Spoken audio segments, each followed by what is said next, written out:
Bonjour, mes chers frères et sœurs congolais et africains, partout où vous êtes dans le monde. J'ai une lettre merveilleuse que j'aimerais partager avec vous, frères congolais et africains. Je dis les frères et sœurs de la République d'Afrique du Sud, de la Namibie, de l'Angola, du Swaziland, du Mozambique, du Malawi, de la République unie de Tanzanie, la Zambie, de l'île Maurice, de la Réunion, du Seychelles, de Madagascar, du Congo Kinshasa, Congo Brazzaville, République centrafricaine, du Kenya, du Burundi, du Rwanda, de l'Ouganda, du Soudan du Sud, de la Somalie, de l'Éthiopie,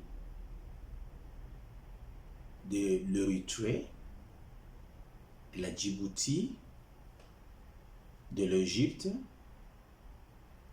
du Maroc, de la Tunisie, de la Gambie, de la Mauritanie, du Côte d'Ivoire, du Sénégal, du Libéria, du Guinée, Guinée-Bissau, Guinée-Conakry, Sao Tomé et Principe, du Cap-Vert, du Botswana, du Togo, du Niger, du Nigeria, de Lesotho, du Tchad, du Burkina Faso, d'Algérie, du Cameroun, du Gabon, des Comores et autres pays africains. Partout. Je vous prie de continuer à partager cette lettre. Laisse-moi vous lire.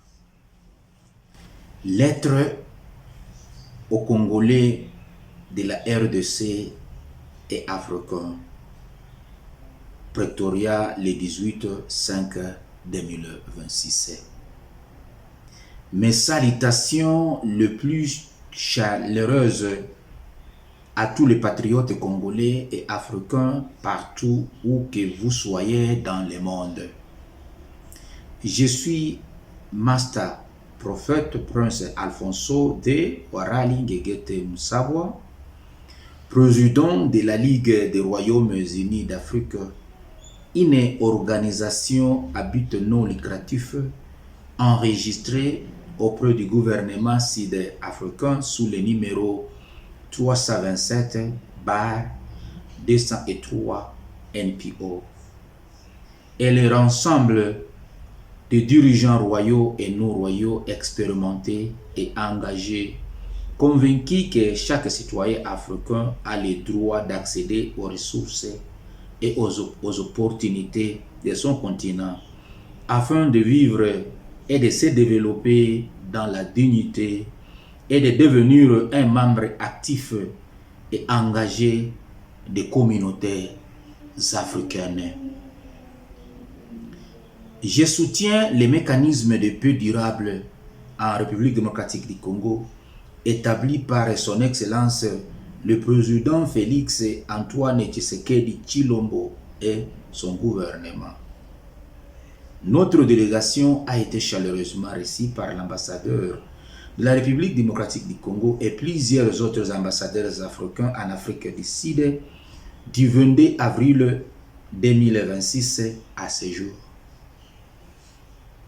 Il parlait de notre lettre du 10 février 2026 adressée au secrétaire général des Nations Unies dont les copies ont été envoyées à de nombreux dirigeants européens et africains, à l'instant de Sa Majesté le Roi des Belges, du président de l'Union européenne, du président et du vice-président de l'Union africaine, du président et du vice-président de la SADC, du président de la Communauté d'Afrique de l'Est, du président de la République unie de Tanzanie, du président du Burundi, du président de la Namibie, du président de la République démocratique du Congo et d'autres. La lettre dénonçait la destruction des royaumes et des peuples Joba, les assassinats, les massacres et les génocides perpétrés par les gouvernements coloniaux belges contre leurs rois, chefs traditionnels et leur population de 1885 au 30 juin 1960. Les Bajoba ou peuple Joba sont ici de l'union de Bavila, Babouyou, Bagoma, Babouali et Bamasanze, peuples autochtones de Fizi et d'Ouvira en RDC, qui ont accueilli toutes les autres tribus.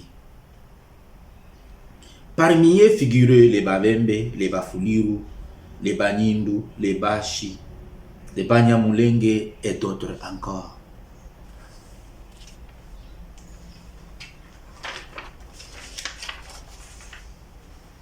Quant aux leaders royaux et traditionnels des Joba, membres de la Ligue des Royaumes Unis d'Afrique, ils prirent l'initiative de porter plainte contre le gouvernement belge et d'exiger des réparations. Les leaders royaux et traditionnels Joba affirment que le gouvernement colonial belge avait illégalement divisé leur royaume en secteurs et chefferies et placé certains infiltrés à des postes clés.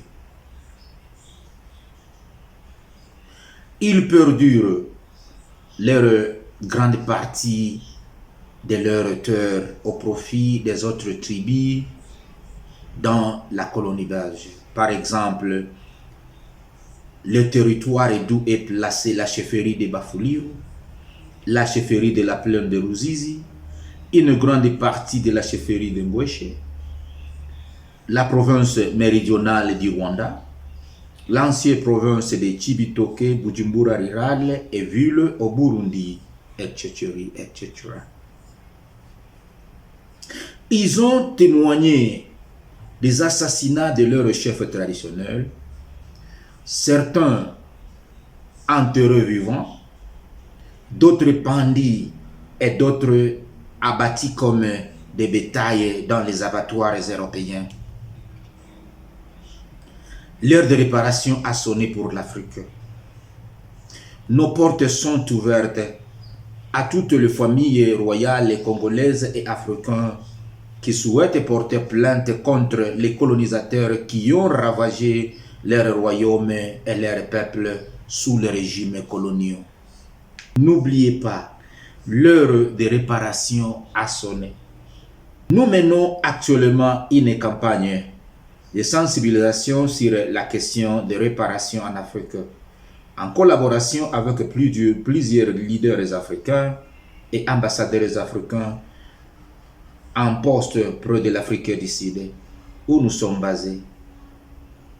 Nous lançons un appel aux rois, reines et chefs traditionnels congolais et africains, aux parlementaires et sénateurs congolais et africains, aux procureurs congolais et africains, aux ministres des Affaires coutumières congolais et africains, et aux ministres de la Justice congolais et africains, signé par Master Prophète Prince Alfonso de Warali Ngegete Moussawa, président de la Ligue des Royaumes Unis d'Afrique.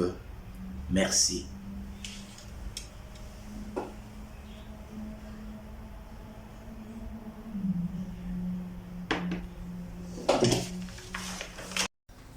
Mes amants, j'espère que vous aviez entendu cette lettre merveilleuse. L'union fait la force. Continuez à nous supporter.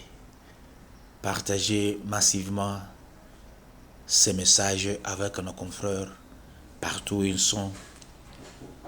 Le 22 mai 2026, je vous aime trop. Merci.